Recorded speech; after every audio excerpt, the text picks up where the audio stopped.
ভারতের মুর্শিদাবাদে বাবরি মসজিদের আদলে মসজিদ নির্মাণ দেখতে ভিড় করছেন হাজারো মুসলিম দর্শনার্থী। অনেকে অস্থায়ী মসজিদে নামাজ আদায় করছেন। দর্শনার্থীদের ভিড়ের কারণে মসজিদ প্রাঙ্গণে বসেছে অস্থায়ী মেলা। পরিস্থিতি নিয়ন্ত্রণে বাড়তি ফোর্স মোতায়েন করেছে জেলা প্রশাসন। 12 নম্বর জাতীয় সড়ক ঘেঁষে এই মসজিদ নির্মাণ করা হবে, ফলে খুব সহজেই বাস যাত্রীরাও এসে এখানে নামাজ আদায় করতে পারবেন। কোনো প্রকার সরকারি সহায়তা ছাড়াই মসজিদ নির্মাণের উদ্যোগ নিয়েছে কর্তৃপক্ষ।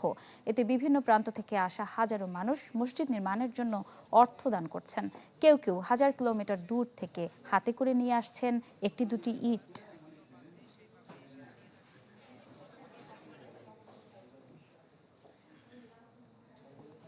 বেঙ্গল ইন্সপায়ার অ্যাপে ব্যাংকিং এখন হাতের মুঠোয়।